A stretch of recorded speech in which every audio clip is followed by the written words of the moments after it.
All you have to do is follow one of these 3 broken strat guides depending on your first few starting pets, and I promise you, it'll become so much easier to win.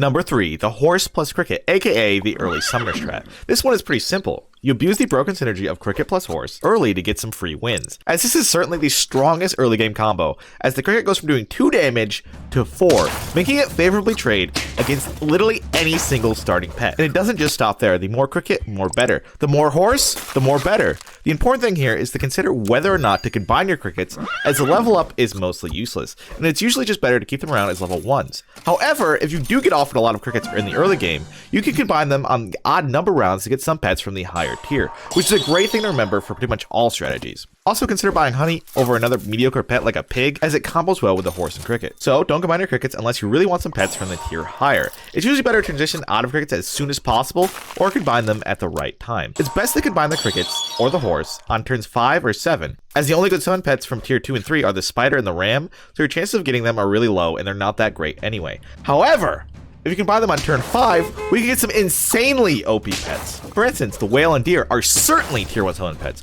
but we can also get a parrot to put behind our horse, or put it behind a turkey later. The rooster, as it's also a solid summon pet, and the penguin or bison, as they're just generally super OP units that if we have any levels on our team, they're automatically good. On around tier 5, it's time to decide, are you going to keep going summons, or are you going to transition out of it? If you have a high level horse, or just a good solid summon foundation, it's probably a good idea to stick with it. However, if you never really got any more horses, and you're not really getting any good summon units still, it's not a bad idea, and it's definitely an option to transition out of it into whatever your heart desires. But assuming you decided to keep going summons, by turn 9 it's almost always crucial to decide what your 2 to 3 main pets are going to be. I would currently say the best summon build is definitely whale plus deer, then adding a tiger behind the whale in the late game, as well as having 2 summon buffers, whether it's your horse or horse turkey or turkey parrot, whatever it is. The turkey is a lot better than the horse, so don't be afraid to sell the horse late game if you haven't invested too much in it. But don't fret, as you definitely can still wreck with the whale, deer, and the horse. So if you get super unlucky and don't find a turkey, you can still do perfectly fine with just a level 3 horse. The next best is probably sheep plus rooster, but really, you can use whatever you want. The important thing is to remember you need 2 solid pets that you invest in early, and then the rest is just flavoring. The fly can be thrown in at any point to make it slightly better. Same thing with the tiger, same thing with maybe even a shark. So pick 2 or 3 units to buff and invest in, then build around them with buffers.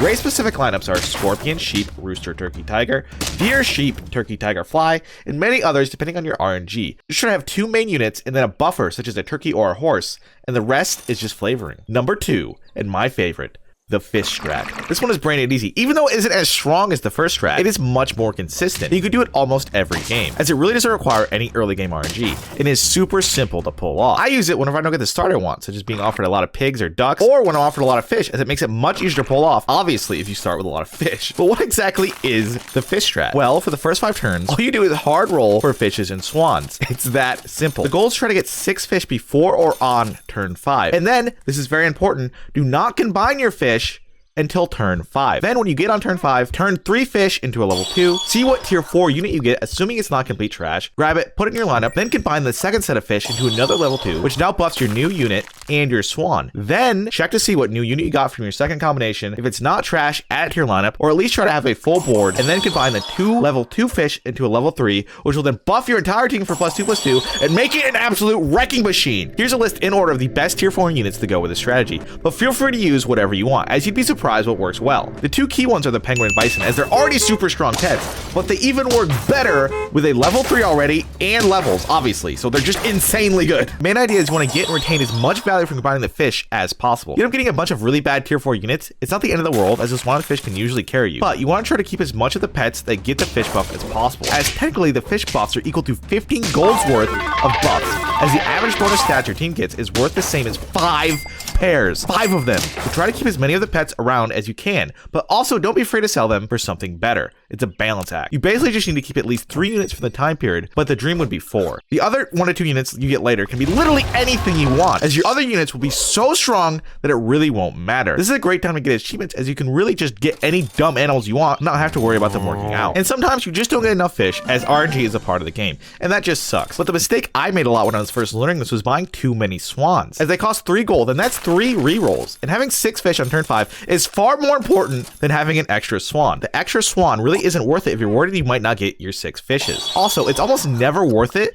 going for more than 6 fish. Trust me, I've tried many times. But if you feel like doing it and you're getting a lot of fishes, YOLO, because it's freaking hilarious. And finally, the #1 most OP starting strategy in the game, the otter strat.